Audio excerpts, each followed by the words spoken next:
আসসালামু আলাইকুম। বিএনপিতে দলীয় কোন্দল একেবারে চরমে উঠে গেছে। শেখ হাসিনার রায়কে কেন্দ্র করে যখন ছাত্রদলের বরিশালের ছাত্রদলের ইউনিয়ন সহসভাপতি উনি মিষ্টি বিতরণ করতেছিলেন, ঠিক সেই সময়ে কিন্তু অপর পক্ষের মানে ছাত্র দলেরই আরেকটা গ্রুপ ওনাকে কিন্তু ছুরি দিয়ে আঘাত করে কিন্তু হত্যা করেছে। এবং আপনি একটা বিষয় লক্ষ্য করে দেখেন, আহ বিএনপিতে সব থেকে দলীয় নৃশংসতা এখন কিন্তু চরমে উঠে গেছে। অপরদিকে আপনি জামাতের দিকে তাকান, জামাতে কিন্তু এরকম কোনো অবস্থাই নেই। একেবারে সুশৃঙ্খল একটা রাজনৈতিক দল। এই যে আহ যুব দলের সদস্য সচিব, এনাকে কিন্তু গুলি করে হত্যা করা হয়েছে। আপনারা মনে হয় ভিডিওটা দেখেছেন। প্রায় 6টির মতো গুলি একটি দোকান থেকে কিন্তু গুলি করে ওনাকে হত্যা করা হয়েছে। এত নৃশংসতা এটা কারা করেছে? দুই গ্রুপেই কিন্তু হয়েছে। শেখ হাসিনা রায় শুনে মিষ্টি খাওয়া বিতরণ করতেছেন ছাত্র দলের সহসভাপতি, সেখানে গিয়ে অপর একটা গ্রুপ হামলা করেছে। কেন হামলা করেছে? বাকবিতণ্ডার জেরে। কিন্তু এটা বুঝতে হবে রাজনীতিটা, বিএনপি আসলে এই দশা কেন। আর জামাত ক্ষমতায় যাবে বা জামাত জনপ্রিয় হয়ে ওঠার পেছনে কারণ আছে। এখন এই যে একটা গ্রুপ, মানে বিএনপিতে দুইটা গ্রুপ, এটা আমি শুরু থেকে আগে থেকে বলে আসতেছি। একটা গ্রুপ যেটা আওয়ামী লীগ বা ভারত থেকে মাথাচাড়া দিয়েছে, বামপন্থী রাজনৈতিক দলগুলোর মধ্য থেকে বিএনপি থেকে মাথাচাড়া দিয়েছে। আর একটা গ্রুপ কারা, যারা দলীয় ত্যাগী নেতা। দলীয় ত্যাগী নেতাদের কিন্তু এভাবে বেছে বেছে কিন্তু হত্যা করা হচ্ছে, তাদের পথ লাগবে এখন। সম্ভবত এ কারণে কিন্তু এই যে বিএনপির দলীয় কোন দলে কিন্তু এ যাবত অনেকগুলো খুন হয়েছে, কিন্তু আপনারা হয়তো অবগত আছেন। তাছাড়া দ্বন্দ্ব বেশ কয়েক জায়গায় ঘটেছে। খুন কিন্তু প্রায় 100 জনের কাছাকাছি, বেশিও হতে পারে, কিন্তু বিভিন্ন জরিপে বিভিন্ন ভাবে দেওয়া আছে। তবে এই যে দলীয় কুন্তল, এটা কারা করতেছে জানেন? যারা এতদিন ত্যাগী নেতা ছিল বিএনপির, এই 17 বছরের ত্যাগী নেতা। যেমন এই যে মির্জা ফখরুলের ওই যে এক মুরব্বীকে ধাক্কা দেওয়ার বক্তব্যটা এক ছাত্র দলের নেতা শেয়ার করেছে। 17 বছর থেকে অথচ ত্যাগী ছিল, জেল কেটেছে আওয়ামী লীগের সময়, সব ছবি তো ভাইরাল হয়েছে। পরে ওই মির্জা ফখরুলের ভিডিওটি শেয়ার করার কারণে ওই ছাত্রদল নেতাকে কিন্তু ছাত্রদল থেকে বহিষ্কৃত করা হয়েছে। মানে ত্যাগী নেতাদের কিন্তু বেছে বেছে টার্গেট করা হচ্ছে। মূলত বিএনপিতে যারা ভারতপন্থী গ্রুপটা আছে এবং বামপন্থী, এই গ্রুপটা কিন্তু বেশ সক্রিয় হয়ে উঠেছে। এখন ত্যাগী নেতারা যারা আছে তারা কিন্তু আর পথ পাইতেছে না, এই যে মনোনয়নও পাইতেছে না। অনেকে অভিযোগ করতেছে না যে আওয়ামী লীগের দর্শকদের সুবিধাভোগীদের মনোনয়ন দেওয়া হয়েছে। কিন্তু অপরদিকে আপনি লক্ষ্য করে দেখেন, এই সুযোগটাই কিন্তু জামাতের জন্য এখন কাজে লাগতেছে। শেখ হাসিনার আগের এই যে ছাত্র দলের সহসভাপতি ইউনিয়নকে ছুরিকাঘাত করা হয়েছে, মানে বাকবিতণ্ডা, তার মানে বাকি যে গ্রুপটা আছে ওটা কিন্তু চায়নি মিষ্টি বিতরণ কেন হোক, এটা কিন্তু তারা চায়নি, মিষ্টি বিতরণ চায়নি। আর অপরদিকে আপনি শিবিরের ভূমিকা দেখেন, জামাতের ভূমিকা দেখেন, তাদের কিন্তু দলীয় কোনো কোন্দল নাই।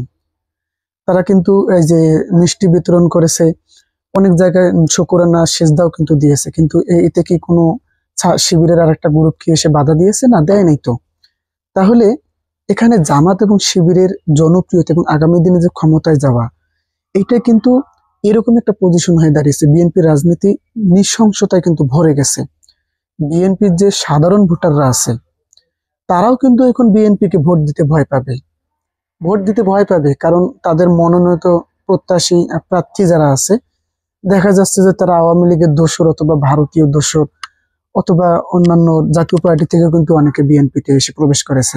আওয়ামী লীগ, জাতীয় পার্টি এবং বাম থেকেও কিন্তু। তো সাধারণ ভোটাররা কিন্তু এইসব দেখতে চায় না, তারা কিন্তু বিএনপি ত্যাগী নেতাদেরকে পছন্দ করে। তাই সামনে যেটা ঘটবে, যে বিএনপির এই যে নৃশংসতা, এটা কিন্তু জামাতের বিশাল বড় একটা সুযোগ। জামাতের উপর কিন্তু মানুষ আস্থা রাখবে। এজন্যই এখন বিভিন্ন জায়গায় আপনারা দেখতেছেন না, প্রতিদিনই কিন্তু খবর আসতেছে বিএনপির 62 নেতাকর্মী, 52 নেতাকর্মী, 100 জন নেতাকর্মী নিয়ে জামাতে যোগদান, এরকম ঘটনা ঘটতেছে না। কেন ঘটতেছে? কেননা সাধারণ মানুষ বা বিএনপির সাধারণ যে কর্মীরা আছে, বিশেষ করে ওয়ার্ডের কর্মীরা, তারা কিন্তু যে হাইকমান্ডে যে পদগুলো দেওয়া হচ্ছে বিএনপির ইউনিয়ন, তারপরে জেলা, তারপরে উপজেলা, এই পদগুলোতে তারা কিন্তু খুশি না। তারা অভিযোগে অনেকেই করতেছেন যে সবগুলো আওয়ামী লীগের দোসর কিন্তু পদটা পাইতেছেন। তো এই জন্য সামনে কিন্তু জামাতের বিশাল বড় একটা সুযোগ অপেক্ষা করতেছে জামাতের জন্য। সেটা আগামী জাতীয় নির্বাচনে প্রতিফলন ঘটবে। ঘটবে। অনেক তো বিশ্লেষকগণ এবং বিভিন্ন জরিপে তো দেখা যাচ্ছে, তাই না, যে আগামী নির্বাচনে জামাতের ক্ষমতায় যাওয়ার সম্ভাবনা একেবারে 80%। বিএনপির ভোট তাদের নেতা কর্মীদের মধ্যে সীমাবদ্ধ থাকবে। সাধারণ মানুষ এবং ওই যে জরিপও তো দেখা গেছে যে যত বয়স বেশি তত বিএনপিকে ভোট দেয়, যত শিক্ষিত মেধাবী তরুণ তত জামাতের পক্ষে ভোট। এটাই, এই যে জামাতের ভোটগুলো যারা শিক্ষিত, যারা বোঝে, তারা কিন্তু জানে যে ভোটটা কোথায় দিতে হবে।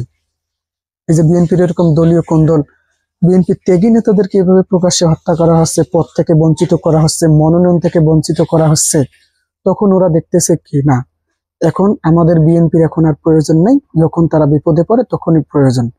ওই জন্যই দেখা যাবে দিন শেষে তারা যদি জামাতে যোগ না যদি দেয়, তারপরেও তাদের ভোটটা কিন্তু ঠিকই তারা জায়গা মতন দেবে।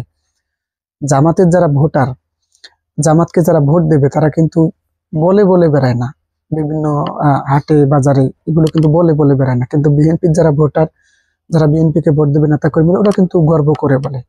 কেননা জামাতের লোকেরা সঠিক জায়গায় গিয়ে ভোটটা দিবে। তো এইসব পদবঞ্চিত যে নেতারা আছে, বিএনপির ত্যাগী নেতারা, ওদেরকে কিন্তু বিএনপিতে মূল্যায়ন করা হইতেছে না।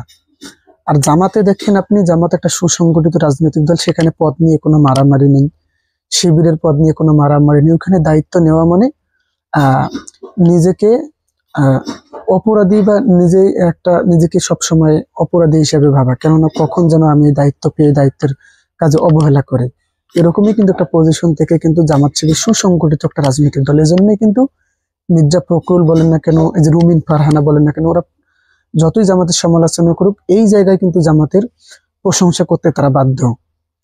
তো দেখা যাচ্ছে যে বিএনপি এখন দলীয় কোন্দলে কিন্তু তুঙ্গে, একেবারে খুন খারামি তাদের নিজেদের মধ্যে, কারণ তাদের বিএনপির মধ্যে ওই যে ভারতপন্থী এবং আওয়ামী লীগপন্থী এবং বামপন্থী রাজনীতিবিদরা এখন সক্রিয়। এজন্যই ত্যাগীদের কিন্তু মূল্যায়ন করা হচ্ছে না। আর তাই সবাই কিন্তু এখন জামাত শিবিরে আস্থা রাখতে চায়।